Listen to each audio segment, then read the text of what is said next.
বাপেরা, নওজোয়ান তরুণেরা, হে নবী পাকের প্রেমিকেরা, আল্লাহ নবী যখন বদরের জমিনে গেলেন, অনেক বড় কথা সময়তে খেয়াল করে আবু জেহেল উতবা সাইবা আবুল আহাব যখন খবর পেল মুহাম্মদ রাসূল ওই জায়গাতে আরামে রয়েছে, মানুষ দলে দলে তার কাছে আসতেছে, নয় সত্য ইনসাফকে ইসলামকে অ্যাকসেপ্ট করছে, আবু জেহেল সহ্য না করতে পেরে আগে আগে আগে আগে চলে গেল।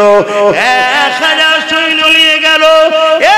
যুবকেরা, তরুণেরা, প্রত্যেকের হাতে অস্ত্র রয়েছে, উট ঘোড়া গাধার পিঠে চেপে তারা রওনা দিয়ে চলে গেল মক্কা জমিন থেকে।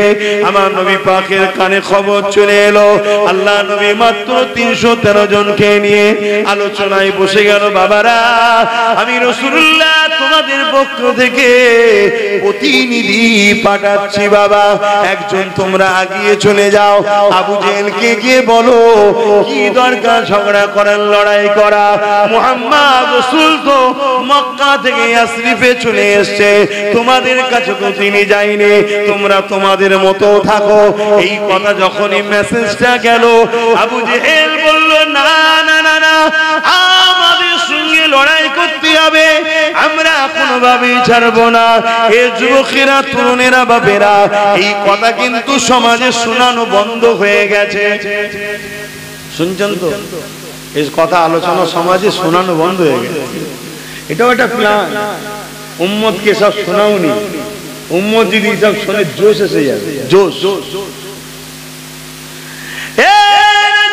তরুণেরা, আল্লাহ নবীর কাছে খবর এসে গেল, আল্লাহ নবী সাহাবা হুজুরদেরকে নিয়ে 313 জনকে সাথে করে নিয়ে বললেন, চলো বাবা, আমি একটু যাই, আবু জেহেলকে বুঝাবো বাবা, যদি সে বুঝে যায় তাহলে লড়াই হবে না, লড়াই যখন হবে না উভয়ের কারো ক্ষতি হবে না, যে যার মতো করে থাকবে বাবা।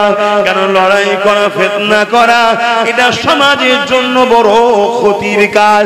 কোন জায়গায় যখন একটা দাঙ্গা হয়ে যায়, ওই জায়গায় শুধু মুসলমানের ক্ষতি হয় তা নয়, ওই জায়গায় নিরীহ নিরীহ সর্বধর্মের মানুষের ক্ষতি হয়ে যায়, ওই জায়গায় সমাজের ক্ষতি হয়ে যায়, ওই রাষ্ট্রের বদলাম হয়, ওই এলাকার বদলাম হয়, ওই এলাকায় মানুষ যেতে চায় না। আজকে যেমন বিদেশি কোম্পানিরা আমার দেশে বিজনেস করতে আসতে চাইছে না, কেননা পৃথিবীর মার্কেটে ভারতবর্ষ দাঙ্গা হচ্ছে বেশি, জুলুম হচ্ছে বেশি, হিংসা হচ্ছে বেশি, দৈনিক রোড অবরোধ হয়, খুন খারাপি হয়, মারপিট হয়, বিজনেসম্যানেরা তাই এখানে বিজনেস করতে আসছে না। তাই মোদির আমলে 50 কোটি মুসলমান নয়, সর্বধর্মের মানুষ আরো বেশি গরিব হয়ে গেছে। শুনছেন তো নাকি? তবে মনে রাখবেন, এইভাবে ইসলামের বিরুদ্ধে যুগে যুগে জালিম অত্যাচারীরা লেগেছে, কিন্তু মনে রাখবেন যারা যখনই লেগেছে আমার আল্লাহ পাক জালিম অত্যাচারীদের হাত থেকে আল্লাহ পাক ইসলামকে হিফাজত করেছে। যুগে যুগে সর্বশেষ ফায়সালা, বিজয় কিন্তু ইসলামেরই হয়েছে।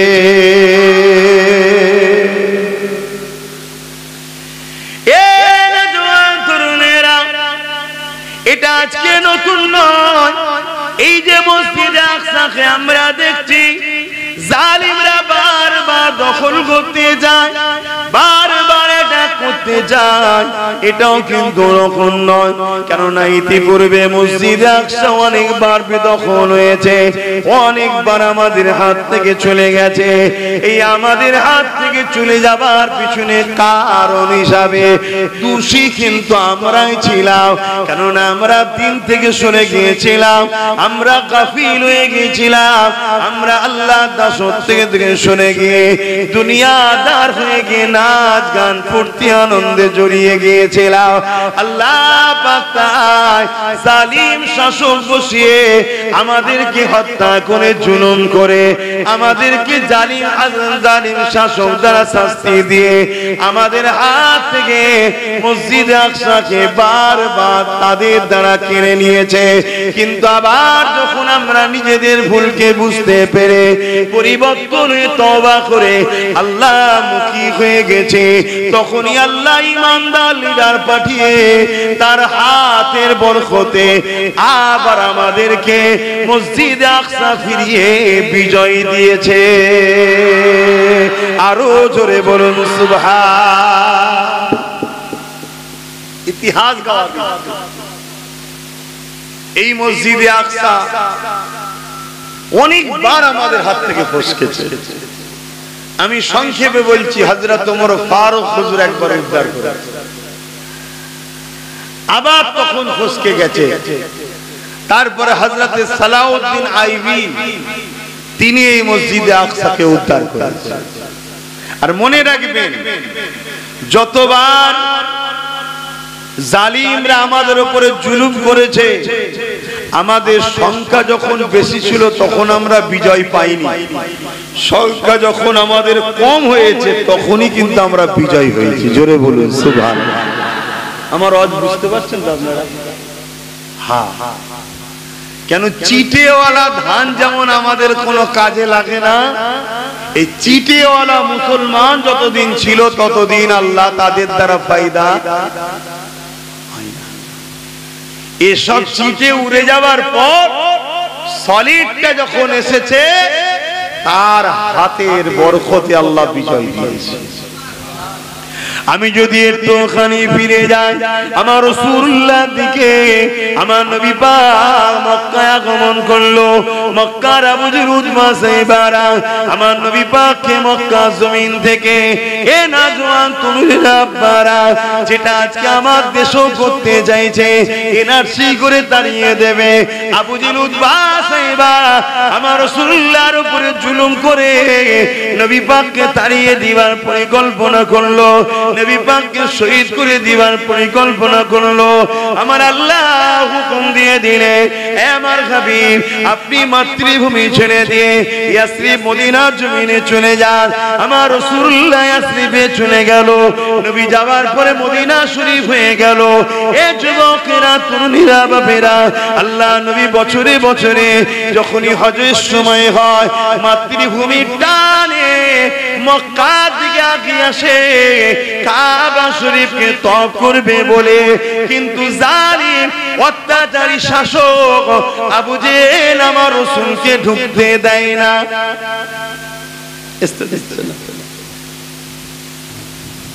এই যুবকেরা, এদিকে আমার নবী পাক সাল্লাল্লাহু আলাইহি ওয়াসাল্লাম মনে দুঃখে মক্কা জমিনে রয়েছেন, মদিনার জমিনে রয়েছেন। চতুর্দিকে আমার নবী পাকের মেসেজ চতুর্দিকে ছড়াতে লেগেছে। খুশবু যেমন চতুর্দিকে ছড়ায়, তোমার আমার যে বানানো খুশবু, এই খুশবু আমার নবীর পাসিনারও তুলনায় আসে না। নবী পাকের পাসিনা থেকে, খাম মুবারক থেকে এত সুন্দর খুশবু বাহির হয়, যখনই কেউ নবীর পাসিনাকে ব্যবহার করে সবাই আলোচনা করতে থাকে, এই খুশবু কোথা থেকে পেয়েছো? এই যুবকেরা, তরুণীরা, বাপেরা, আল্লাহ নবী যে রাস্তা দিয়ে চলে যায়, কয়েক সপ্তাহ পর্যন্ত ওই রাস্তা দিয়ে যারা যায় ওই খুশবুটা পেতে থাকে। শুধু তাই নয়, 1450 বছর আগে নবী আমার মক্কা মদিনার যে যে গলিতে ঘুরেছে, যে জায়গায় ঘুরেছে, আজকে দিন পর্যন্ত ওই মক্কা মদিনার জমিনে আমার নবীর শরীরের খুশবু পাওয়া যায়। আরো জোরে বলুন সুবহান। এটা মেনে নিতে পারছেন তো নাকি? হ্যাঁ বা, এখানেই মুমিন আর মুনাফিকের পার্থক্য। দুনিয়াদার উলামা, দুনিয়াদার বক্তা, দুনিয়াদার মুফতি মানতে পারবে না, শুনছেন তো নাকি?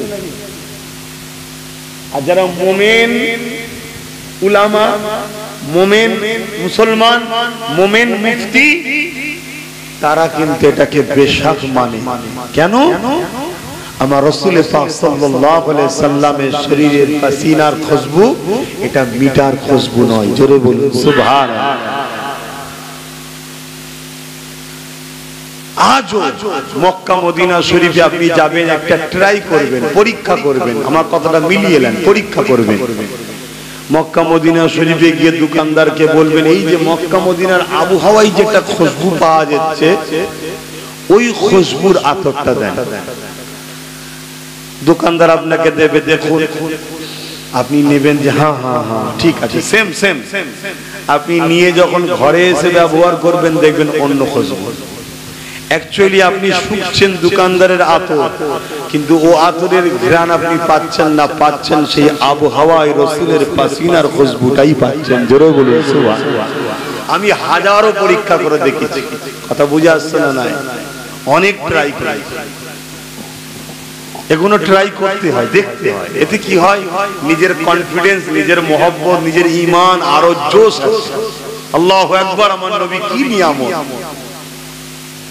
আমার নবী পাক সাল্লাল্লাহু আলাইহি ওয়াসাল্লাম মক্কা মদিনার বুকে বসে বসে মানুষকে দ্বীনের মেসেজ দিচ্ছে। গরিবের কথা, এতিমের কথা, অসহায়ের কথা, ইনসাফের কথা, ইনসানিয়াতের কথা, মা-বাপের ভালোবাসার কথা, মানুষের হকের কথা, এক আল্লাহ সৃষ্টিকর্তার বাণী মানুষকে শোনাচ্ছে। দলে দলে দলে দলে মানুষ আমার রাসূলুল্লাহর দিকে আসছে। এই মেসেজ এখন আবু জেহেলের দিকে চলে গেছে।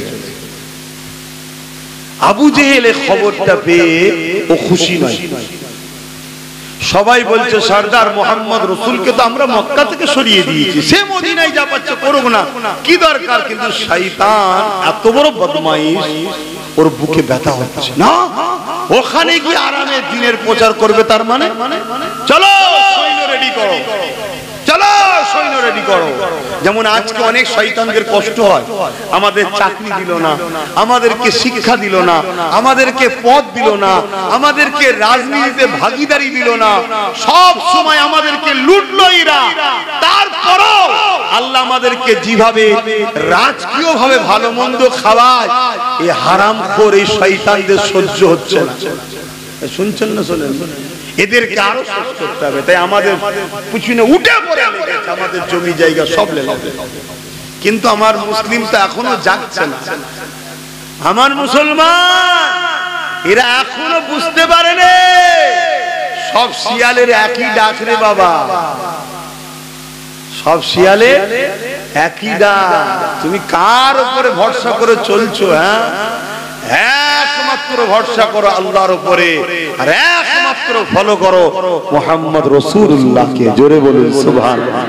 যদি তোমরা কল্যাণ চাও, যদি তোমরা দুনিয়া আখিরাতের কামিয়াবি চাও, যদি তোমরা তোমাদের বাচ্চাদের ঘরে প্যালেস্টাইনের বাচ্চাদের মতো লাশ দেখতে না চাও, তাহলে কথা মেনে নাও। আর যদি মনে হয় যে না তুমি রেখে দিয়ে যাও কথা, তাহলে 10 বছর আগে যা বলেছিলাম আজকে সব ঘটছে, 3 বছর আগে যা বলেছিলাম আজকে তা ঘটছে, গত বছর যা বলেছিলাম আজকে তা ঘটছে। ইনশাআল্লাহ আমি তো মুখ, আমার কথা তো আর আমার নয়, আজকে বলে যাচ্ছি আগামী খুব শিগগিরই 2-3 বছরই দেখতে পাবে। শুনছেন? আর যদি বলেন যে না এক্ষুনি গাড়িকে রোকো, আমি রং রুটে যাচ্ছি, মেন রোডে উঠতে হবে। মেন রোড হলো একটাই, মুহাম্মদ রাসূলের কদম। জোরে বলুন সুবহানাল্লাহ। অন্য কোন জায়গায় নয়, কোন পীরজাদা মুফতি মাওলানা নয়। পীরজাদা মুফতি মাওলানাকে আমরা সম্মান করব যদি পীরজাদা মুফতি মাওলানা আমাদেরকে রাসূলের কদম দেখায়, তবে সম্মান করব। তার কথা নয়, তার মত নয়, তার দিন নয়। আমি বুঝতে পারছি তো নাকি? হ্যাঁ, আমি একজন পীরজাদা, আমার বাপ একজন পীর, কিন্তু আমার আব্বার কথা নয়, আমার কথাও নয়। আমার আব্বা, আমি যদি তোমাদেরকে রাসূল চিনাই, তবে আব্বাস সিদ্দিকী জিন্দাবাদ। আমার নবী পাক সাল্লাল্লাহু আলাইহি সাল্লাম কি বলেছে জানতে হবে না? আখিরি জামানা নিয়ে আমার নবী বলেছে আখিরি জামানায় মসজিদ ভর্তি লোক থাকবে, একটা ঈমানদার থাকবে না। কি শুনছেন আমার কথা? বলবেন তো কি শুনছেন? আখেরি জামানায় মসজিদ ভর্তি লোক থাকবে, একটা ইমানদার। নবী সত্য বলে না মিথ্যা বলে? নবী যদি মিথ্যা বলে নাউজুবিল্লাহ, আল্লাহ মৃত্যু হয়ে যাবে। লা হাওলা ওয়ালা কুওয়াতা ইল্লা বিল্লাহিল আলিয়্যিল আযীম। আল্লাহ অত বড় স্পর্ধা নেই তোমার বলার, বুঝাবার জন্য বললাম, মালিক মাফ করে দেন। কেন নবী যা বলে কার হুকুমে? জোরে বলুন, নবী যা বলে কার কথা বলে? নবী পাক সাল্লাল্লাহু আলাইহি ওয়াসাল্লাম বলছেন আখেরি জামানায় মসজিদ ভর্তি লোক থাকবে, একটা ইমানদার থাকবে না। খারাপ লাগেন না একটা কথা বলবো, কেন আমার বাপ বয়সী লোক আছে, কিন্তু উদাহরণটা তো বুঝাতে পারে। আচ্ছা, 1 লক্ষ যদি পুরুষও নয় নারীও নয়, আর একটা সম্প্রদায় আছে না, বুঝতে পেরেছেন? 1 লক্ষ যদি জোগাড় করা হয় আর 1 লক্ষর থেকে চেষ্টা করে একটা সন্তান হওয়া সম্ভব? 1 কোটি যদি জোগাড় করা হয়, কিছু বুঝতে পারছেন আমার কথা? অথবা 250 কোটি হোক আর 300 কোটি হোক, ঈমানদার যদি না থাকে তাদের দ্বারা কখনো বিজয় আসবে না, তাদের দ্বারা ওয়াকফ রক্ষা হবে না, তাদের দ্বারা মসজিদ মাদ্রাসা কবরের স্থান অধিকার পাবে না, তাদের দ্বারা কখনো এতিম বিধবা গরিব ইনসাফ ইনসানিয়ত পেতে পারে না। আরে ঈমানদার দরকার, ঈমানদার। ঈমানটা কি সেটাই তো বুঝলাম না। শুনছেন তো নাকি? হ্যাঁ, মন দিয়ে শুনুন। ঈমান কি শুনুন। ঈমান হলো হুজুরের মহব্বত ও আদবের নাম। জোরে বলুন সুবহানাল্লাহ, আরো জোরে বলুন। নামাজ আছে, রোজা আছে, দাড়ি আছে, টুপি আছে, হজ আছে, কোরআন আছে, মুফতি মাওলানা আলেম পাগড়ি টুপি জুব্বা হযরত আল্লামা শাইখ, আরে কত দেখবেন সব রয়েছে। হাজারো নয় লাখো লাখো আছে, সব এক জায়গায় হয়েও কিচ্ছু লাভ নেই যদি ঈমান না থাকে। আমার কথা নিতে পাচ্ছেন তো নাকি? আমাদের মেন্টালিটিতে হয়ে গেছে সংখ্যা বেড়ে গেলে জিতে যাব, অস্ত্র থাকলে জিতে যাব, পয়সা থাকলে জিতে যাব, বোম বন্দুক থাকলে জিতে যাব। ইতিহাস বলছে এটা অন্য ক্ষেত্রে হতে পারে। ইসলাম যতবার বিজয় হয়েছে সংখ্যা দিয়ে নয়, বোম দিয়ে নয়, বন্দুক দিয়ে নয়, অস্ত্র দিয়ে নয়, তীর ধনুক দিয়ে নয়। ইসলাম যতবার জিতেছে সিনার পাওয়ার দিয়ে জিতেছে। জোরে বলুন সুবহানাল্লাহ। অর্থাৎ আল্লাহর রহমতে জিতেছে। কিসে বলে? আল্লাহর রহমত। এটা তোমরা সবাই মানি নাকি? আল্লাহর রহমতে জিতেছে। আল্লাহর রহমতটা কি? বলুন বলুন, আল্লাহর রহমতটা কি? ওমা আরসালনাকা ইল্লা রাহমাতাল লিল আলামিন, সূরা আম্বিয়া। আল্লাহ বলছে আমার রহমত হলো দোনো জাহানের জন্য রহমত, মুহাম্মদ সাল্লাল্লাহু আলাইহি ওয়াসাল্লাম। জোরে বলুন সুবহানাল্লাহ। অর্থাৎ কামিয়াবি রাসূল ছাড়া হতে পারে না, বিজয় রাসূল ছাড়া হতে পারে না, সুখের সংসার রাসূল ছাড়া হতে পারে না, উত্তম ব্যবসা রাসূল ছাড়া হতে পারে না, উত্তম বাবা রাসূল ছাড়া হতে পারে না, উত্তম স্বামী রাসূল ছাড়া হতে পারে না, উত্তম রাষ্ট্রপ্রধান নবী ছাড়া হতে পারে না, উত্তম আদর্শওয়ালা মানুষ রাসূল ছাড়া হতে পারে না। অর্থাৎ নবীকে মডেল বানাও। রাসূল যে আখলাক দেখিয়েছে, যে আদর্শ দেখিয়েছে, যে প্ল্যান দেখিয়েছে, যে পরিকল্পনা দেখিয়েছে, তোমার বাস্তব জীবনে আসো। তোমার ধর্মনীতিতে মডেল হবে রাসূল, তোমার সমাজনীতিতে মডেল হবে রাসূল, তোমার অর্থনীতিতে মডেল হবে রাসূল, তোমার সংসার নীতিতে মডেল হবে রাসূল, তোমার সম্প্রীতি নীতিতে মডেল হবে রাসূল, তোমার মানববন্ধন নীতিতে মডেল হবে রাসূল, তোমার রাষ্ট্রনীতিতে মডেল হবে রাসূল, তুমি রাজনীতি করবে মডেল হবে রাসূল। আমরা এখন মডেল বানিয়েছি দুনিয়ার মিথ্যুক কাজ্জাব চোর চিটিংবাজ ধোঁকাবাজ প্রতারককে আমরা সব মডেল বানিয়েছি। তারা আমাদের ঘরে ঠকাবে না? আমরা ঠকবো না? ঠকবো না? কথা বলছে না তো? আমার বড় কষ্ট হচ্ছে বাপ ভেতরটায়, বলতে পারছি না অনেক কথা, তবে এতটুকু টাচ দিয়ে যাচ্ছি যে এখনো এই মুসলিম উম্মতের যারা মাথায় বসে আছে এদের কি এখনো ঘুম ভাঙেনি? এখনো কি এরা বলবে না যে শক্তিতে ওরা আইন করেছে ওই শক্তি আমাদেরও দরকার। এই কথা বুঝছেন না? বোঝেন না? এরা এখনো বলবে না, হ্যাঁ এরা এখনো ভাড়া খেলবে, এরা এখনো বড় খেলবে, এরা এখনো দালালি করবে। অ্যাকচুয়ালি নিজের মাঠ না থাকলে যা হয়, চল বড় খেলি, ভাড়া খেলি। আমার কথা বুঝছেন তো না বোঝেন না? কি অসুবিধা হচ্ছে নাকি? তাহলে বলুন, প্লেন দুটো মোহব্বতের কথা বলে দিয়ে চলে যায়, তারপরে যার খবর সে জবাব দেবে। যদি নিতে চান বলুন, বলি, আর নয় বেকার মোহব্বতের দুটো কথা বলে চলে যায়। সব ভালো, সব ভালো, সব ভালো, কি সব ভালো, সব ভালো, পদে মুড়ি এক করে দাও বলছে না? নবী বলছে সব ভালো নয়, একটা ভালো। আমরা বলছি সব ভালো, কাটটা নেবে। তাহলে এই প্যান্ট শার্ট পরা দাঁড়ি চাচা এ যুবক কি বোঝে? এরা তো আমাদের কি ফলো করে? আমরা যদি 2 নম্বর হয়ে যাই, এ যাক তো সে সবই স্বাভাবিক। কথা বুঝছেন?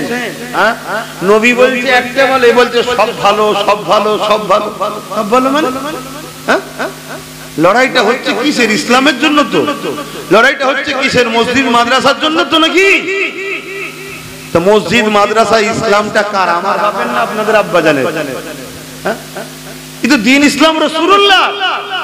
সেই নবীকে যারা ঘৃণা করে, সেই নবীর বিরুদ্ধে যারা, সেই নবীকে যারা মরা বলে, আমাদের মতো মানুষ বলে, শাফাত করতে পারবে না বলে, সেই নবীর বিরুদ্ধে দিন রাত গুস্তাকি করে, নবী পাকের ভুল আছে বলে, নবী পাক কিয়ামত দিন ফালফাল করে তাকিয়ে থাকবে বলে, নবী পাক সাল্লাল্লাহু আলাইহি ওয়াসাল্লাম রাখাল ছিল বলে, নবী পাক সাল্লাল্লাহু আলাইহি ওয়াসাল্লাম নাউজুবিল্লাহ ভিখারির বাচ্চা ছিল বলে, লা হাওলা ওয়ালা কুওয়াতা ইল্লা বিল্লাহ।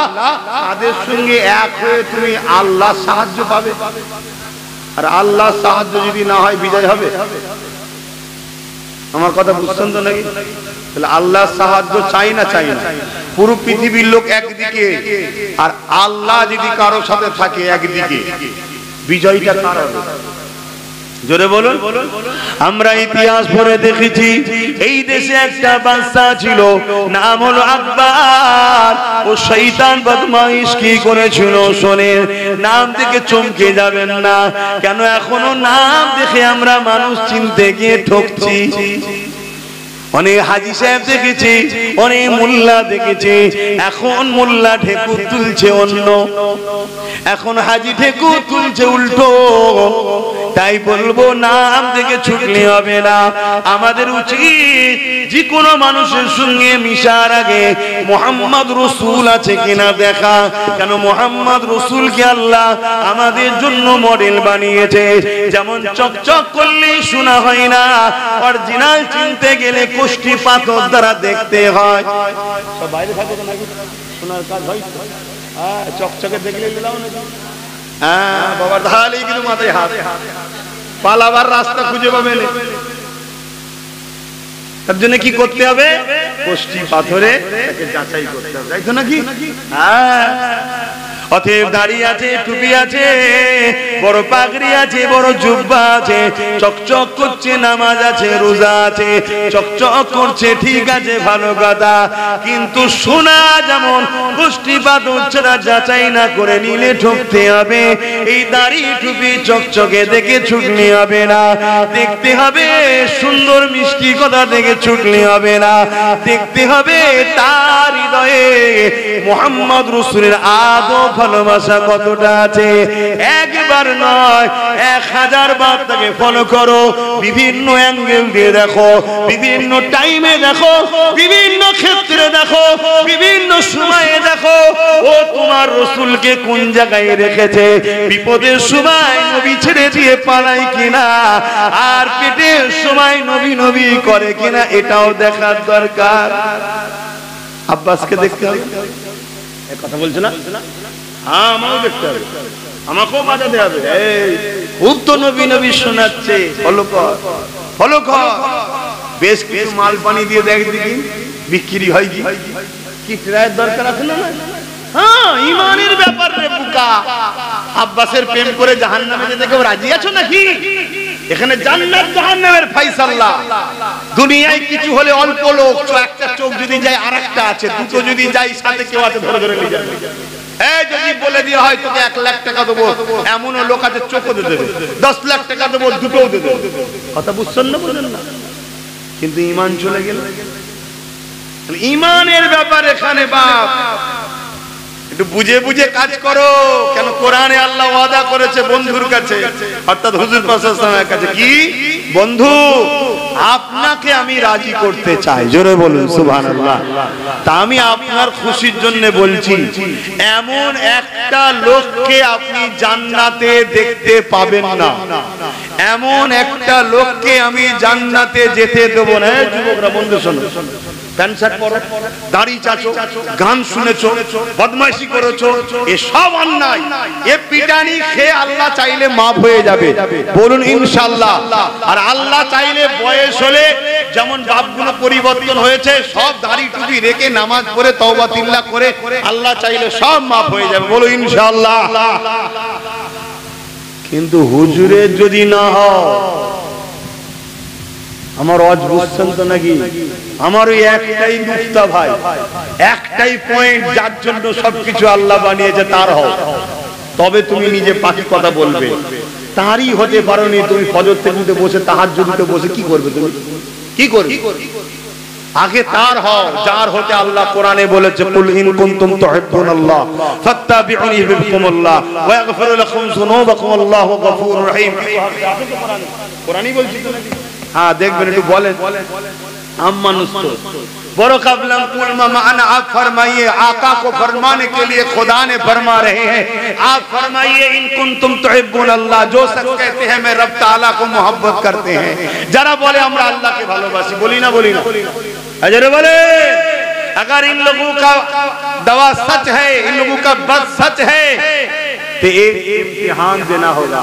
এরা যদি সত্যবাদী হয়, এদেরকে একটা পরীক্ষা দিতে হবে। ফাত্তাবিউনি, প্রথমে যেন আপনাকে ইত্তেবা অনুসরণ করে নাই। জোরে বলুন সুবহানাল্লাহ।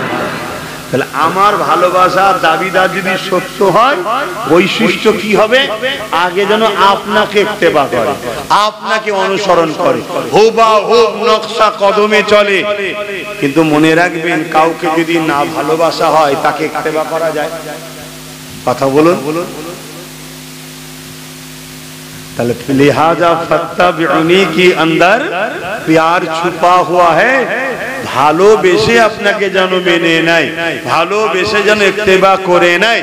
আল্লাহ যদি ভালোবেসে ইত্তেবা করে নেয়, কি পাবো? আল্লাহ বলছেন ইউহিব্বুকুমুল্লাহ, হাবিব বলে দিন আমি তাদেরকে ভালোবাসবো। জোরে বলুন সুবহানাল্লাহ। আমরা কি চাই আল্লাহ আমাদেরকে ভালোবাসুক? জোরে বলুন। তাহলে শর্ত কি? রাসূলকে আগে ভালোবেসে মেনে নিতে হবে। শুনছেন? তাহলে আল্লাহ আমাদেরকে ভালোবাসবে। আর আল্লাহ যখন ভালোবাসবে, লাভ না লস? আল্লাহ বলছেন ওয়া ইয়াগফিরু লাকুম যুনুবাকুম আল্লাহু গফুরুর রহিম, তারা আমাকে বড় দয়ালু মেহেরবান পাবে, যা গুনাহ করেছে আমি সব মাফ করে দেব। জোরে বলুন সুবহানাল্লাহ। আরো জোরে বলুন। আল্লাহ নবী বলেছেন, আমার সাহাবাদের পিছনের কথা বলুনি, তাই বলতে চাই না, বুঝাবার জন্য বলেছি। জাহিলিয়াত যুগে এমনও মানুষ ছিল মেয়েকে জ্যান্ত পুঁতে দিয়েছে, কিন্তু নবীকে যেই প্রেম করে মেনে নিয়েছে, আল্লাহ তারও গুনাহ মাফ করে দিয়েছে। জোরে বলুন সুবহানাল্লাহ। আমাদের ছেলেরা না একটু সিনেমা দেখেছে, একটু না এদিক ওদিক পার্কে ফার্কে চলে গেল। কথা বুঝছেন না? বোঝেন না? কিন্তু এরা যদি ফিরে এসে হুজুরের মহব্বত রাখে, এদেরকে আল্লাহ পরিবর্তন করতে পারে না? জোরে বলে। এমন পরিবর্তন করে দেবে, হয়তো জগৎ বিখ্যাত আল্লাহর ওলিও হয়ে যেতে পারে। জোরে বলুন সুবহানাল্লাহ। হালকা বয়সে ভুল হওয়া লোক পরবর্তীতে ওলি হয়েছে না? হয় না? আমি হুজুরের নাম লিখছি, হুজুর যেন মনে দুঃখ না লাগে। হযরতে বিশার হাফি নাম শুনেছেন? হালকা বয়সে কি করেছিল? জন্ম বয়সে ভুল রাস্তায় গিয়েছিলেন। একদিন আল্লাহ তাকে এমন পরিবর্তন করলো, এত বড় আল্লাহর ওলি, তিনার মাজারে যারা যাবে কিয়ামতের দিন হুজুর বলছে তাকে সাথে করলে জান্নাতে যাব। জোরে বলুন সুবহানাল্লাহ। আল্লাহর ওলিরা ফালতু কেন? তাদেরকে আল্লাহ সেই পাওয়ার দেয়, তোর কাছে যে আসবে মহব্বতের সাথে তোকে ভালোবেসে, আমি তোর সাথে জান্নাত দেবো, যা। হয়তো চেয়েছে হুজুর, কথা বুঝে আসছে না? এই আল্লাহ যদি দেয়, আমরা কি আন্দোলন করবো নাকি? আমার নেই ছুঁচো মার্কা নেতাদের বিরুদ্ধে আন্দোলন করতে পারছেন না, যিনি খোদ দোনো জাহানের সৃষ্টিকর্তা, কথা বলবেন ওখানে? হ্যাঁ হ্যাঁ, হযরতে হাবিবে আজমি নাম শুনেন? কত বড় সমাজে তিনি একটা খারাপ কাজের দিকে ছিলেন। হ্যাঁ, একটা সময় হাসান বসরি হুজুরের হাতে হাত দিয়ে তওবা করলেন, জগৎ বিখ্যাত ওলি হয়ে গেল। জোরে বলুন সুবহানাল্লাহ। তাহলে আল্লাহ চাইলে আমাদের যুবকগুলোকে পরিবর্তন করতে পারে না? কিন্তু পরিবর্তনের প্রথম ধাপটা কি, শুরুটা কি? বৃহৎ মহব্বত, বেপনা প্যার করা হুজুরকে। বাপ হোক মা হোক কোনো কথা নেই, হুজুরের বিরুদ্ধে কথা হলেই সংগ্রাম হবে। এই ঈমান থাকা দরকার, এই জজবা থাকা দরকার, এই আকীদা থাকা দরকার, তবে তো তোমাকে আল্লাহ পাক হুজুরের মহব্বতের খাতিরে নামাজি বানাবে, রোজাদার বানাবে, হাজী বানাবে, জাকিরিন বানাবে। কোন নামাজি? সিদ্দিক আকবরের নামাজ, আব্দুল্লাহ ইবনে উবায়ের নামাজ নয়। জানেন তো নাকি দুটো নামাজ ছিল? জানেন তো? কোন কাজ করব বলেন না, সব জায়গায় তো ঘা, কত মলম লাগাবো। এবার শুনেছেন না শোনেন না? হ্যাঁ, নামাজ তো দুই ধরনের হয়, জানেন তো নাকি? এই কারবালার মাঠে ইমাম হোসাইন পাক নামাজ পড়েছে, আর এজিদ বাহিনী নামাজ পড়েছে, এক নাকি? এই জোরে বলেন না গো। আজকে আমাদের সমাজে দুটো নামাজ আছে, দুটো আজান আছে, দুটো মসজিদ আছে, দুটো দাঁড়ি, দুটো টুপি, দুটো রোজা, দুটো মুসলমান আছে না? না। আর যদি মুনাফিক মুসলমানের পিছনে দাঁড়িয়ে যদি বলো ওয়াকাবিল মানছি না মানছি না, মুনাফিক মুসলমান টেবিলের তলা থেকে মোটা অঙ্কের মারলে তোকে বিয়ে করতে হবে। তুই বুঝতেই পারবি না, হঠাৎ করে দেখবি কি ব্যাপার, আমার গলে গলে দড়ি হচ্ছে কেন? ভাই দড়ি কিসের কিনা হয়ে গেছে? এই শুনছেন তো নাকি? হ্যাঁ, আমার কথা বাবা একটু ঠোঁট আল্লাহ কেটে দিয়েছে, দেখছেন না কত বড় ফাঁকা কথা দিয়েছে, যাতে হক কথা বলতে পারি। তো সেখানে রুকে রুকে বলবো কেন? আমি কারো নাম কারো কিছু বলি? আমার তো কথা তাকে লাগবে যে মুনাফিক।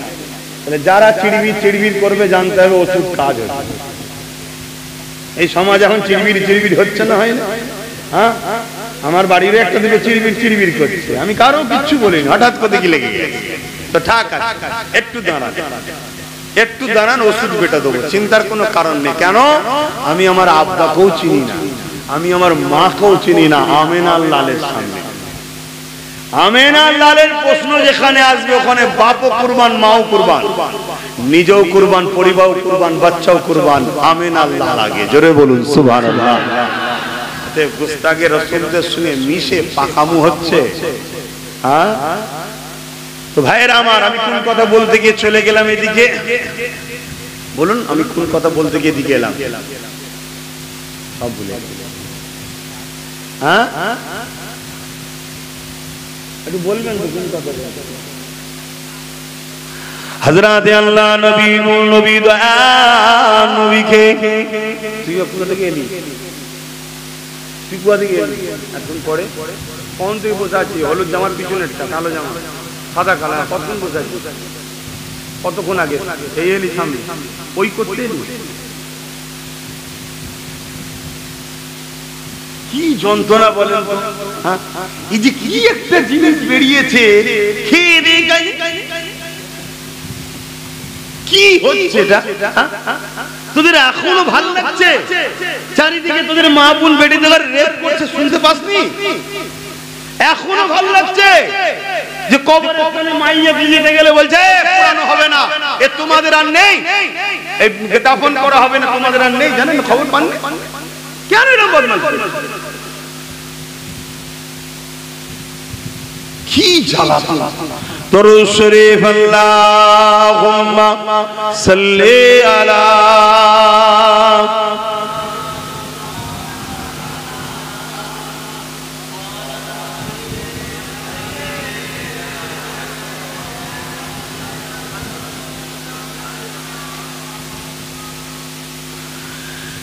एक महीने उन पर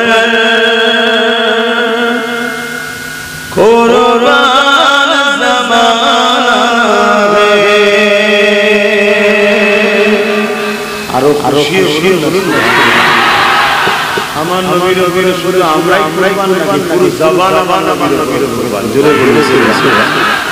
আমার নবী ইশারা করে চাঁদ নিজেকে নিজে টুকরো করে দিয়েছে। জোরে বলুন সুবহানাল্লাহ।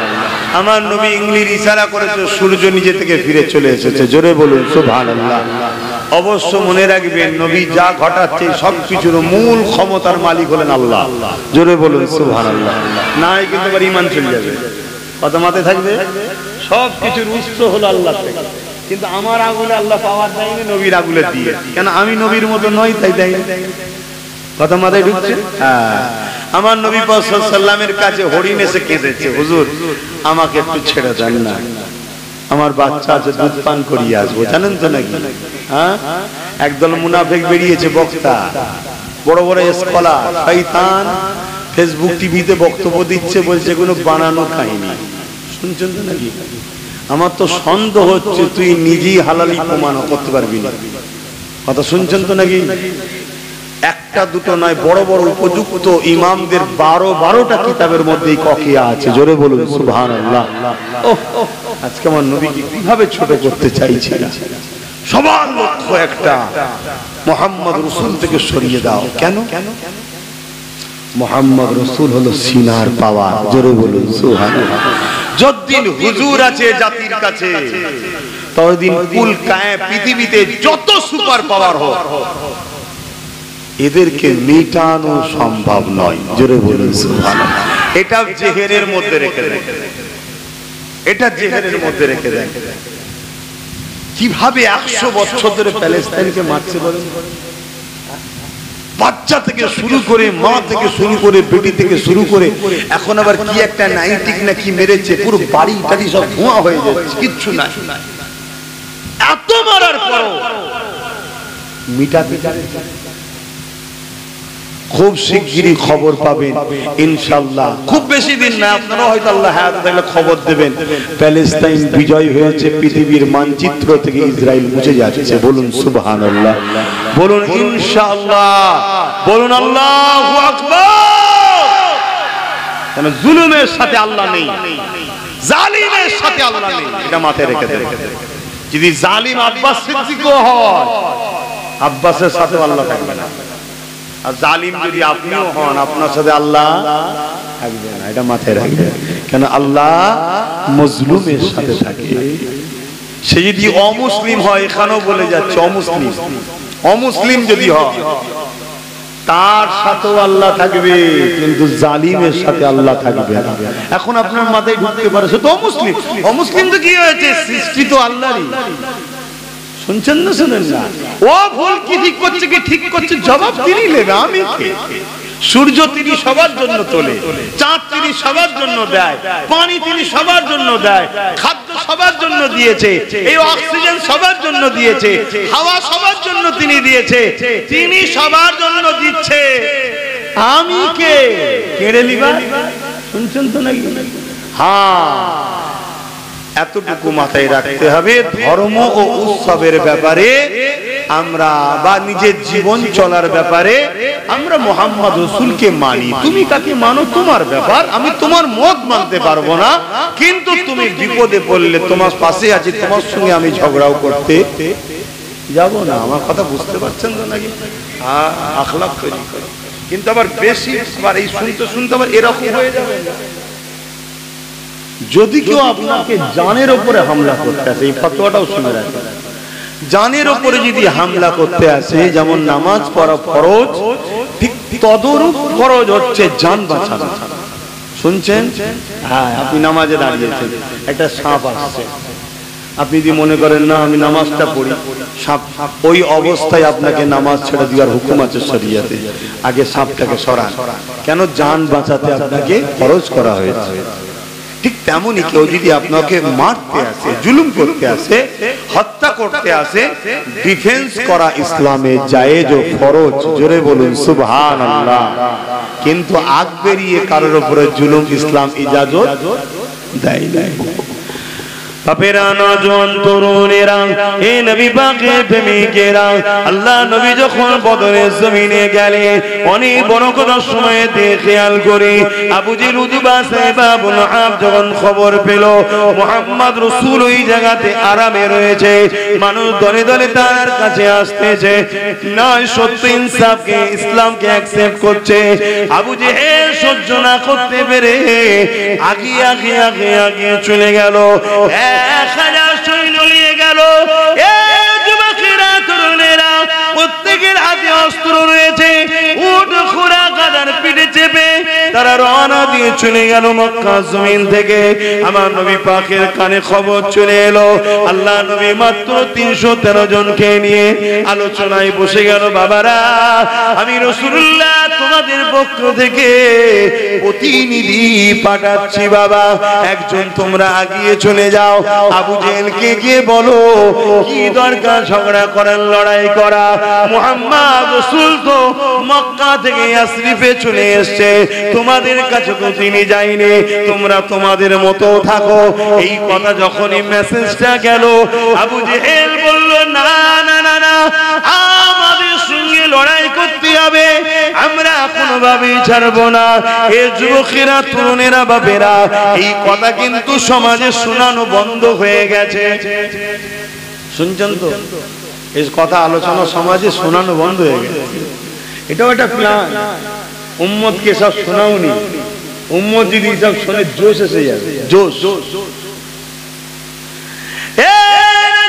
তরুণেরা আল্লাহ নবী নবীর কাছে খবর এসে গেল আল্লাহ নবী সাহাবা হুজুরকে নিয়ে 313 জনকে সাথে করে নিয়ে বললেন চলো বাবা আমি একটু যাই আবু জেহেলকে বুঝাবো বাবা যদি সে বুঝে যায় তাহলে লড়াই হবে না লড়াই যখন হবে না উভয়ের কারো ক্ষতি হবে না যে যার মতো করে থাকবে বাবা কেন লড়াই করা ফিতনা করা এটা সমাজের জন্য বড় ক্ষতির কাজ কোন জায়গায় যখন একটা দাঙ্গা হয়ে যায় ওই জায়গায় শুধু মুসলমানের ক্ষতি হয় তা নয় ওই জায়গায় নিরীহ সর্বধর্মের মানুষের ক্ষতি হয়ে যায় ওই জায়গায় সমাজের ক্ষতি হয়ে যায় ওই রাষ্ট্রের বদলাম হয় ওই এলাকার বদলাম হয় ওই এলাকায় মানুষ যেতে চায় না আজকে যেমন বিদেশি কোম্পানিরা আমার দেশে বিজনেস করতে আসতে চাইছে না কারণ পৃথিবীর মার্কেটে ভারতবর্ষ দাঙ্গা হচ্ছে বেশি জুলুম হচ্ছে বেশি হিংসা হচ্ছে বেশি দৈনিক রোড অবরোধ হয় খুন খারাপি হয় মারপিট হয় বিজনেসম্যানেরা তাই এখানে বিজনেস করতে আসছে না তাই মোদির আমলে 50 কোটি মুসলমান নয় সর্বধর্মের মানুষ আরো বেশি গরিব হয়ে গেছে শুনছেন তো নাকি তাহলে মুসলমানদের শুধু ক্ষতি করছে নাকি পুরো দেশের ক্ষতি করছে না করেন এটা সবাইকে বুঝাতে হবে সবাই মিলে লাগতে হবে সবাই মিলে না লাগালে এ তো চাইছে শুধু মোল্লারা আমার বিরোধী করবে শুধু মোল্লা যদি আমার বিরোধী করে আমার প্লাস পয়েন্ট ওর উপকার হবে কিন্তু বোঝে না আমার কম তো বোঝে না আমার কম মনে করে শক্তি থাকলে শুধু হয় না রে বাপ সাপ যা পাই তাই জড়াই এখন তরোয়ালকে জড়িয়ে ধরেছে কি হবে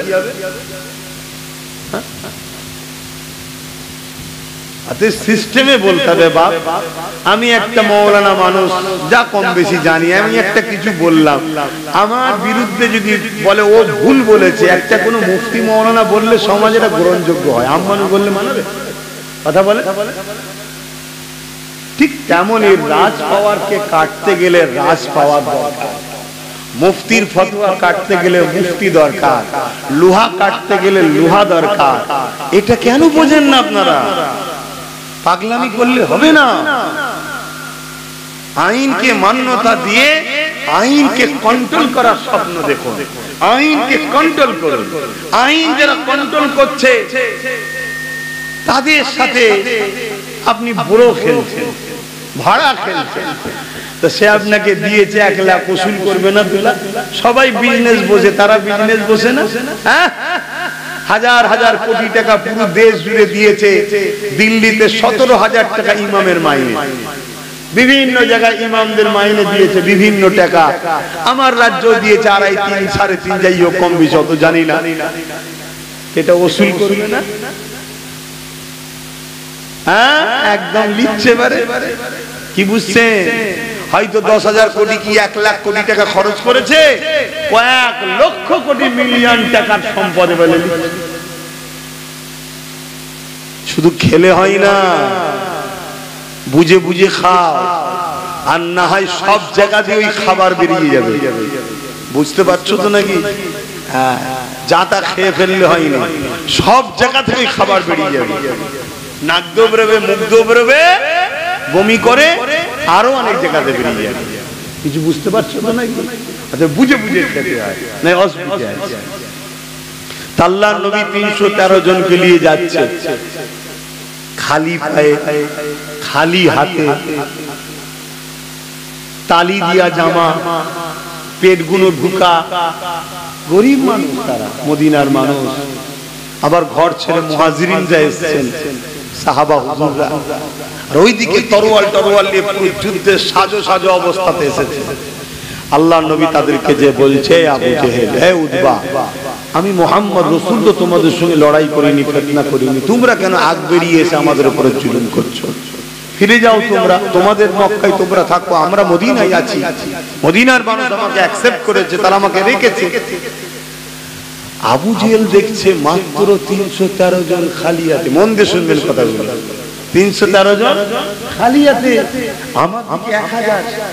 এই সুযোগ হাতছাড়া করা বলুন যাবে না। আবু জেহেল বলছে, হয় আমার ধর্মে চলে আসো, আর না হয় যুদ্ধের জন্য তৈরি হও। আজকের হুকুমতরাও দেখছে এদের না আছে চাকরি, না আছে টাকা পয়সা, না আছে কোনো বড় বড় পদে, না আছে রাজ ক্ষমতা, এই সংখ্যাও কম, অস্ত্রও নেই, সব খেয়েই শেষ মুসলমান। সকালে উঠলে পরাটা খা, গোশ ভুনা করে পরাটা, কিছুক্ষণ পরে আবার খা। আল্লাহ খাওয়াই না, খেয়ে খেয়েই তো শেষ। অতএব এই সুযোগ ছাড়া যাবে না। কিন্তু প্রভাবশালী ক্ষমতাশালীদের জানা দরকার, আবু জেহেল ভেবেছিল আর হয়েছিল কি, ভাবা দরকার আছে না? হ্যাঁ, আমরা অন্যায় করেছি, আমরা জুলুম করেছি, আমরা নফসের ক্ষতি করেছি, আমাদের মধ্যে মুনাফিকরা ঢুকে গিয়ে আল্লাহ রাসূল থেকে আমাদেরকে অনেক দূরে সরিয়ে দিয়েছে, আমাদের ঈমান গুলোকে দুর্বল করে দিয়েছে। তবে মনে রাখবেন, ঈমান রাজ্যের জমিনের উপরে না, এমনটা ভাববেন না। ইনশাআল্লাহ সেদিন 313 জনের ওসিলায়, আর হিন্দুস্তানেতে 1 মঈনুদ্দিন আজমিরির ওসিলাতে এই যুবকেরা হতভাগা আকবরের কথা বলছিলাম, যা তারা কি বদরের কথাটা বলেলি। আল্লাহ নবী নূর নবী সাহাবাদিগকে বললেন, এ বাবা সাহাবারা কাতার দাও বাবা, ওরা যখন আমাদের উপরে হামলাই করতে যায়, ওরা যখন লড়াই করতে যায়, মদিনাতে ওদেরকে প্রবেশ করতে দেওয়া যাবে না, কারণ ওরা বড় জালিম, মা বেটিদের উপরও জুলুম করবে, পুরো বয়স্কদেরকেও ছাড়বে না, মদিনাকে পুড়িয়ে ছারখার করে দেবে। তাই বাবারা এদেরকে ডিফেন্স করতে হবে, রুখতে হবে বাবা। সাহাবা হুজুররা বলতে লাগলে, ইয়া রাসূলুল্লাহ, হাবিবাল্লাহ, ওদের হাতে অস্ত্র রয়েছে, বল্লম রয়েছে, তীর রয়েছে, আমাদের হাতে তো কিছু নাই, ইয়া রাসূলুল্লাহ, আমরা কি দিয়ে লড়াই করব? আল্লাহ নবী বললেন, বাবারা চারিদিকে দেখো বাবা, যা পাও বিসমিল্লাহ বলে তোলো। মক্কা মদিনা হলো খাজুর গাছের এলাকা, শুকনো শুকনো খাজুরের ডাল গনো, সাহাবারা বিসমিল্লাহ বলে লাই, আর আবু জেহেল হাসে ঠাট্টা আর কি করে, কিন্তু এই খুশনো খেজুর গাছের ডাল দিয়ে 313 জন আল্লাহ পাকের মাহবুব বান্দারা তারা 1000 জালিমের বিরুদ্ধে দাঁড়িয়ে গেল। আমার আল্লাহ পাক এই 313 জনকে বিজয় দিয়ে দিলে। আরো জোরে বলুন সুবহান। সাহাবা হুজুররা বলছেন খাজুরের ডাল নিয়ে যাচ্ছি, আর একজন ঘোড়ার পিঠে আমার দিকে তরোয়াল নিয়ে উঠে আসছে। ভাই এটা কি লড়াই ভাই? খালি পায়ে হাঁটছে গরম পাথরের উপর দিয়ে, খাজুরের ডাল নিয়ে যাচ্ছে, আর ওই দিক দিয়ে তরোয়াল নিয়ে ঘোড়ার পিঠে করে আসছে। আল্লাহকে ডাকছি। হুজুর যখন বলেছে বিজয় তো হবে, ঈমান সাহাবাদের ছিল, আমাদের তো দুর্বল, আমাদের মনে হয় পারবো। অনেকে বলে না যে আমরা কি করে কি করব, আমরা কি করে কি করব, সবই তো ওদের, সবই তো ওদের, বলেন না? দুটো কারণ হতে পারে, হয় ঈমান দুর্বল, আর নাই মুনাফিক সমাজকে দুর্বল করছে এইসব বলে বলে। যা জন ছেলেগুলো একটু জাগছে, আবার কানে এসে মরিচা মন্ত্র দিচ্ছে, প্রবাদ বাক্য আছে না, জোরদার গায়ে ও মার গায়ে, ভয় খেলে হবে, ভয় তো একজনকেই খাবে। কে কে কে? যিনি জঙ্গলের বাঘের সামনে তোমাকে নিয়ে যে নিরাপদের সাথে ফিরিয়ে আনতে পারে, শুধু নিরাপদ নয়, বাঘের পিঠে চাপিয়ে চাপিয়ে তোমায় আনতে পারে। জোরে বলুন সুবহানাল্লাহ। এসেছে না আসেন? ভাবছো কেন? তো যাই হোক, সাহাবী হুজুর বলছেন আমি তো আল্লাহকে ডাকছি, বিসমিল্লাহ বলে আগাচ্ছি, আমার কাছে আসছে, হঠাৎ করে দেখছি ধর থেকে কল্লা হবে, গায়েবী ভাবে হামলা হচ্ছে। আল্লাহর ফেরেশতা আল্লাহ পাঠিয়েছে। জোরে বলুন সুবহানাল্লাহ। এই আল্লাহ আছে না? সেই আল্লাহ সাহায্য করার ক্ষমতা আছে না? তাহলে কেন চিন্তা করো? তোমার আমার কাজ হলো একটা, আল্লাহর হতে হবে, আর আল্লাহর হতে গেলে হুজুরের কাছে পৌঁছাতে হবে। হুজুরের কাছ ছাড়া আল্লাহ পাওয়া যায়? জোরে বলো। নবীর হতে হবে, নবী তোমাকে আল্লাহর বানাবে। এই ডিউটিটা নবীকে আল্লাহ স্পেশাল দিয়ে পাঠিয়েছে। আমি আমার দেশের একটা কথা বলতে গিয়ে চলে গিয়েছিলাম, হতভাগা আকবরের কথা বলছিলাম, তাই তো নাকি মনে পড়ছে? তো একটু বলে দিই, কেন সময় তো হু করে চলে যাচ্ছে। কে আছে আমার পরে? আচ্ছা ভাই এসছো তো? নাই ইমাম সাহেব রয়েছে তো, মাশাআল্লাহ বারাকাতুহু। জন ছেলে কি আছে, আমি ওয়াজ করব 2 ঘন্টা শুরু দিয়ে জন ছেলে ওয়াজ করব তো কারা ওয়াজ করবে? আমার বাপ চাচারা, তারা তো মুরব্বী মানুষ, শুধু আসবে আল্লাহুম্মা আমিন, আল্লাহ এদের উপর রহমত দেন। কি এতটুকু তো খুশি নয় আপনারা? এ কথা বলছে না তো? এটাই তো পীর মুরিদ, এটাই তো অনুসরণ করা, এটাই তো ভালোবাসা। ওয়াজ করবে তো জন এরা। আমার বাপের আগে ওয়াজ করেছে না? করে। আমার আব্বাজান বলে আমি 7 ঘন্টা 8 ঘন্টা পর্যন্ত ওয়াজ করেছি, আমি সর্বনাশ করেছি। ওই করেছেন বলি তখন আমাদের ঘরে 2 ঘন্টা করে গড়ে পাততে করায়। তো যা আগেকার মানুষ, এই যে বাপেরা সব বসে আছে, ইনারা যা খেয়েছে সলিড খেয়েছে, আর আমরা খাচ্ছি যাই ভালো মন্দ সব ভেজা, সব বিষ মিশানো, সব বিষ মিশানো। কেন? কেন? এর পিছনে একটা বিরাট বড় ষড়যন্ত্র আছে। ওদিকে আমি গেলে হতভাগা আকবরের কথাটা বলতে পারবো না। নামটা শুনতে কেমন কেমন লাগছে, আকবর, তাই তো নাকি? আবার মুগলে আজম নাকি কি বলা হতো, ভারতবর্ষের বড় রাজা ছিল নাকি। হতভাগা আকবর ও শয়তানকে আল্লাহ এত বড় রাজা করলো, হঠাৎ করে মাথায় বুদ্ধি ঢুকলো যে আমি কোরআনটাকে বন্ধ করে একটা আসমানি কিতাব মানুষকে দেবো। চিন্তা করছেন কত বড় শয়তান। এই কাজ করবে কে? বল। এই প্যান্ট শার্ট পরা দাড়ি চাচারা পারবে? প্যান্ট শার্ট পরা দাড়ি চাচা নিজেকে জাহান্নামে নিয়ে যায়, সমাজকে নিয়ে যেতে পারে না।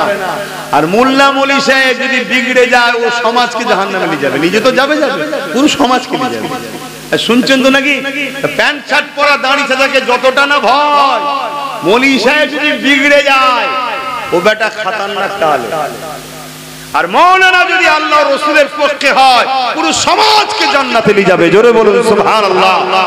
প্যান্ট শার্ট পরা নিয়ে যেতে পারবে না, এটাও শোনো কি।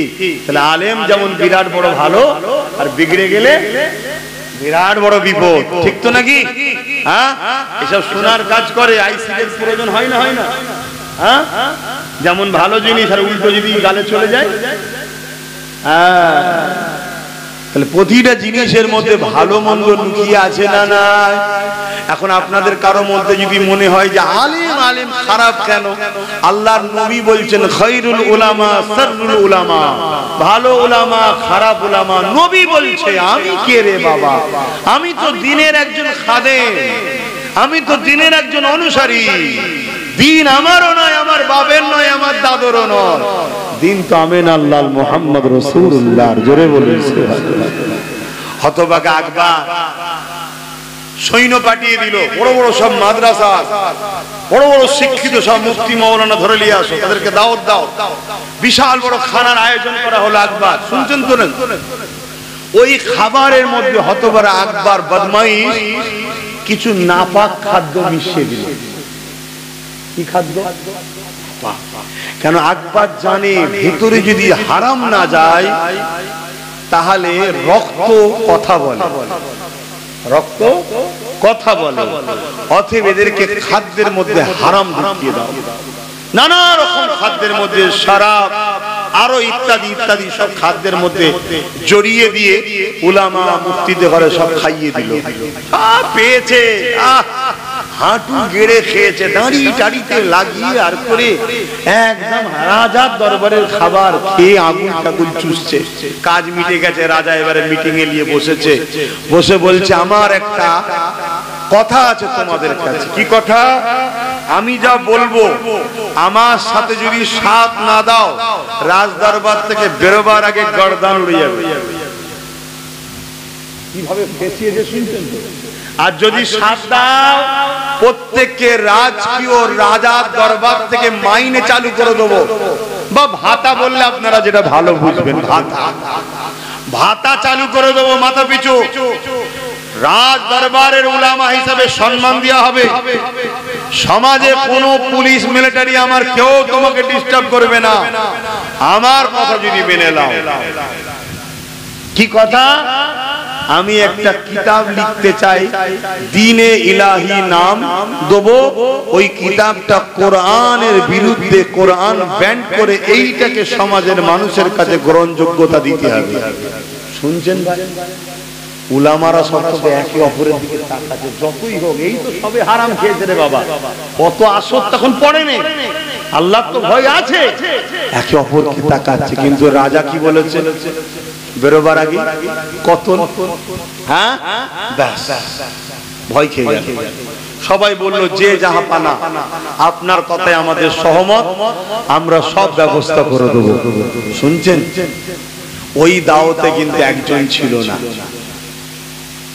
হযরতে মুজাদ্দিদে আল-পেসানি রাহমাতুল্লাহ আলাইহি। জোরে বলুন সুবহানাল্লাহ। মুজাদ্দিদে আল-পেসানি বলেছিল আকবর চরিত্রহীন, সারাবি, ও নিজের রাজ দরবারে বাইজিনাজ হিজড়ে বা বিভিন্ন মেয়েদের নাচ দেয়, ও দাওয়াতে আমি যাব না।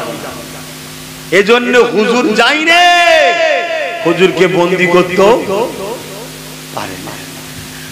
আলেমরা রাজি হয়ে গেল, কিতাব লিখা হয়ে গেল, গোপনে গোপনে সব কিতাব লিখা হচ্ছে। তা কিতাবটা তো আশ্চর্য ভাবে দিতে হবে। কি করে দেয়া যায়? বিশাল একটা গাছের ডগলাতে লাল কাপড় দিয়ে জড়িয়ে রাতের অন্ধকারে একজনকে দিয়ে টাঙিয়ে দিয়েছে। হাওয়া হচ্ছে দুলছে, হাওয়া হচ্ছে দুলছে। রাত কেটে যাওয়ার পর পরের দিন সকালে মানুষজন মাঠে যাচ্ছে, ক্ষেত খামার চাষবাস বিভিন্ন কাজে। লাল কাপড় দূর থেকে দেখা যায় না, যায় না, আর হাওয়ায় দুলছে। নজর পড়েছে কি দু চারজন কি ভিড় হচ্ছে, এলাকায় সব জানাজানি হচ্ছে, কি কি কি কি করতে করতে বিশাল ভিড় হয়ে গেছে। আকবর এসে হাজির, ঘোড়ার গাড়িতে করে চেপে সৈন্য সামন্ত নিয়ে মন্ত্রী তন্ত্রী নিয়ে এসে হাজির। পারো পাড়া হলো, খোলো, যেন শয়তান কিচ্ছু জানে না এমন ভাঁজ লিখছে। খোলো, খোলা হলো, সব আরবিতে লিখা। এই আলেমদেরকে নিয়ে আসো। আলেমদেরকে নিয়ে আসা হলো। উলামারা বলল আমাদের সহিংসার উপরে আল্লাহ খুশি হয়ে আসমানি কিতাব পাঠিয়েছে। কি বলতে হবে এখানে? বললেন না মানুষের মধ্যে মুখসা আছে হলো, অনেক মুসলমান বুকে দাঁড়িয়ে গেল পাগলার মতো বকছে। অনেকে বলছে মৌলানারা বলছে, এতগুলো মুফতি বলছে, এতগুলো মৌলানা বলছে, এতগুলো উলামা বলছে, ওই এতগুলোর পিছনে আবার একদল চলে গেল। শুনছেন তো নাকি? মতনৈক্য তৈরি হয়ে গেল। কেন সমাজে অনেকে বলে হ্যাঁ এতগুলো এতগুলো এতগুলো, এখানে এত এখানে এত, হ্যাঁ এরা এতগুলো বোঝে না। যদি সংখ্যা বেশি হওয়াটাই যদি ঠিক হয়, আমি সংখ্যা বেশি হলে যে ভুলই হবে তাও বলছি না, কিন্তু সংখ্যা বেশিটাকে যদি ঠিক হিসেবে দলিল করে লিয়া হয়, তাহলে কারবালার ময়দানে ইমাম হোসাইন হুজুর ভুল ছিল বলতে হবে। বলুন না নাউজুবিল্লাহ। ইমাম হোসাইন হুজুর ভুল ছিলেন? কথা বলছে না তো। কেন এজিদের দিকে 22,000 ছিল, 22,000-এর মধ্যে 3,000 হাফেজে কোরআন, 3,000 মুফতি, 7,000 মাওলানা ছিল, সব মিলিয়ে 14,000 ছিল এজিদের দিকে। ইতিহাস শোনো, এজিদ কি হক ছিল? অতএব কোন দিকে কত সংখ্যা দেখলে হবে না, হক না হকের মাপকাঠি হলো মুহাম্মদ রাসূল। জোরে বলুন সুবহানাল্লাহ। এজন্য বারবার বলছি হুজুরকে ধরো, হুজুরকে ধরো, হুজুরকে ধরো যদি তোমরা মুক্তি পেতে চাও। আর যদি না পেতে চাও আমি কি করতে পারি? ভাইরা আমার, পুরো সমাজে ছড়িয়ে গেল, দেশে ছড়িয়ে গেল এই কথা। মুজাদ্দিদ আল-পেসানি হুজুরের কানে উঠলো। মুজাদ্দিদ আল-পেসানি হুজুর তাওবা করতে শুরু করলেন, মুরিদদেরকে প্রচার করতে লাগলেন, বাবারা এই আকবার ফিতনা ধ্বংস করছে আমাদের ঈমানকে। কেন কোরআন হলো আখিরি আসমানি কিতাব, আর কোন আসমানি কিতাব আসবে না। জোরে বলুন সুবহানাল্লাহ। এভাবে মুজাদ্দিদ আল-পেসানি আর মুরিদদের ঘরে প্রচার করলো। প্রচার করতে করতে করতে করতে চারিদিকে অনেক আলেমদের সঙ্গে টক্কর হচ্ছে। কোন আলেম? আকবরের ওই দালালি খাওয়া ভাড়াটিয়া ভাতাওয়ালা আলেম। শুনছেন তো নাকি? আজকের দিনে এরকম ভাতাওয়ালা মৌলভী সাহেব আছে না?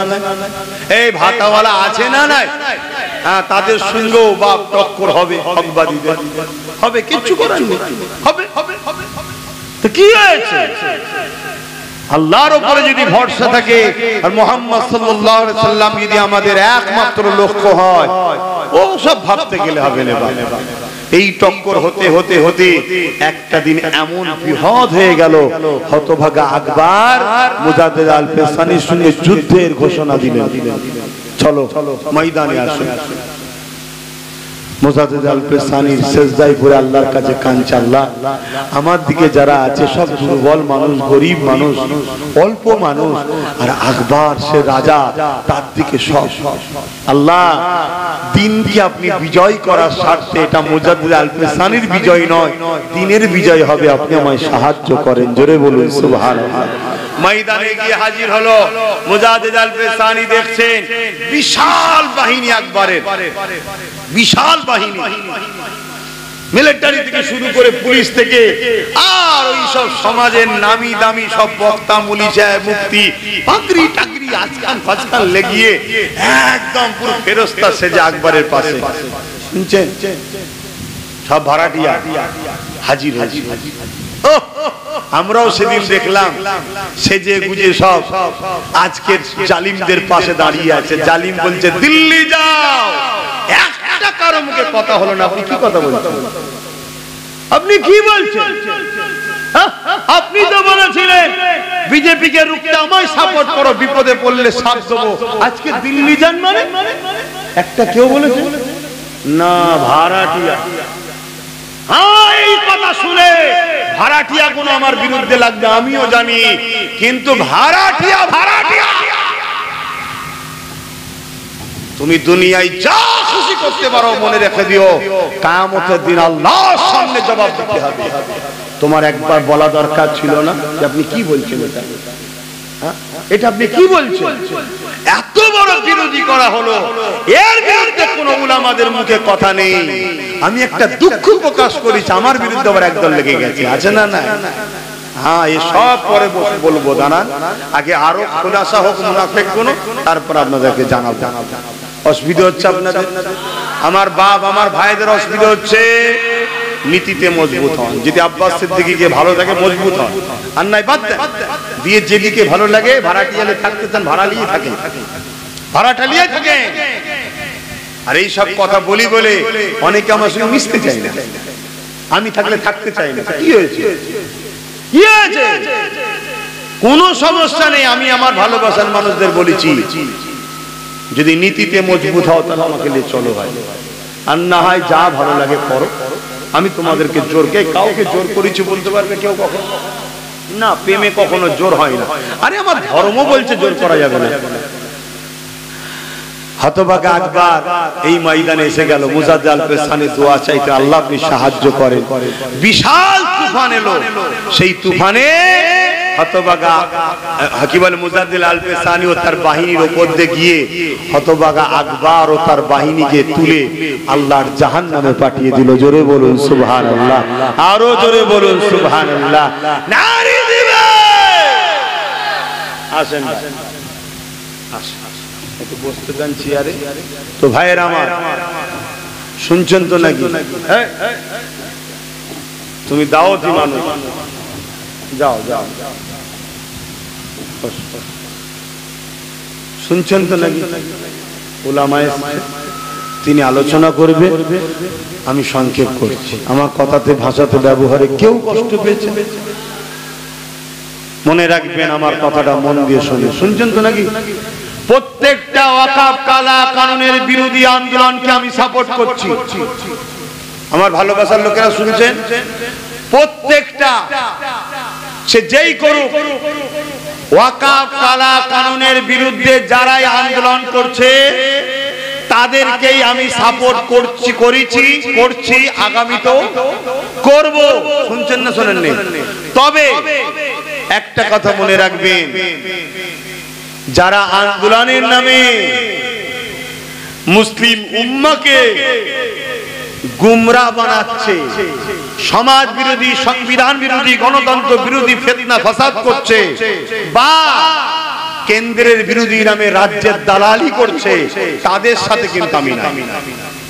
শুনছেন না শোনেন? হ্যাঁ, তাদের সাথে আমি না। কেননা ও যেমন ইসলামের দুশমন প্রকাশ্য, এ তেমন ইসলামের দুশমন কিন্তু বন্ধু সেজে মুনাফিক। শুনছেন না শোনেন? কষ্ট হচ্ছে, কষ্ট হচ্ছে। এরপরও দেখবেন অনেক ভাড়াটি আমার বিরুদ্ধে বলবে, অনেক ভাড়াটিয়া বলবে, কিন্তু ওই ভাড়াটিয়ার একবারও বলবে না 3টে এমপি কেন যায়নি কৈফিয়ত দেন, কেন রাজ্য থেকে কেস করছেন না কৈফিয়ত দেন, কেন আপনি নিন্দা বিল পাস করছেন না বিধানসভার মধ্যে কৈফিয়ত দেন। একবারও বলবেন না কেন দিল্লি যাওয়ার কথা বললেন কৈফিয়ত দেন। একবারও বলবেন না যে 1000-এর উপরে ভাঙরের ছেলেদেরকে ওয়াকফ কালা কানুনের বিরোধী কেন্দ্রের বিরুদ্ধে আন্দোলন করতে নেমেছিল, তাদেরকে কেস দিলেন কেন কৈফিয়ত দেন। একবারও বলবে না যে বিভিন্ন জায়গায় আন্দোলন করতে গেলে থানা নিরীহ মানুষকে চমকাচ্ছে, হুমকি দিচ্ছে যে আন্দোলন করা যাবে না। তা আপনার পুলিশ এটা করছে কেন বলবে না, শুধু মুখে বলবে আমি হতে দেব না। শুনছেন না শোনেন? অথচ 2025-এ কেন্দ্র সরকার যেটা করতে চাইছে কি, ওয়াকফ কমিটির মধ্যে অমুসলিমকে ঢুকাবে, তাই তো নাকি? 2024-এ অলরেডি আমার পশ্চিম বাংলায় ওয়াকফ কমিটিতে অমুসলিম 2জনকে রাজ্য সরকার ঢুকিয়ে দিয়েছে। আমি তো বললে খারাপ, যে যা পারে বলুক গে যাক, যে যা পারে করুক গে যাক, আমার দেখার দরকার নাই। আমি আল্লাহ রাসূলের জন্য বলছি, বলবো, আগামী তো যতদিন আল্লাহ বলাবেন। কথা ক্লিয়ার? আপনারা যদি আমাকে নিয়ে মিশতে পারেন চলুন, আলহামদুলিল্লাহ একসাথে বলবো। আমি বলবো, আপনারা বলবেন ঠিক বলেছেন, আপনাদেরও বলা হয়ে যাবে। তাহলে ঈমানের দ্বিতীয় স্তরে আমরা থাকবো। প্রথম স্তর হাত তোলা, অন্যায় দেখলে ওটাতে আমরা পাচ্ছি না, কেন রাজ ক্ষমতা আমাদের হাতে নাই। থাকলে পুলিশ দিয়ে অন্যায়কে রুখতাম। ঢুকছেন না? ঢুকেন না? তা দ্বিতীয় নম্বরটাতে আমরা আছি, তৃতীয়টাতে আমরা থাকছি না, দ্বিতীয়টাতে কমসম থাকি। বলুন ইনশাআল্লাহ। এখন ভাই এসেছে, কথা বলবে, আমি আর কোনো কথা নয়। দরুদ শরীফ আল্লাহুম্মা সাল্লি আলা, কি বলছো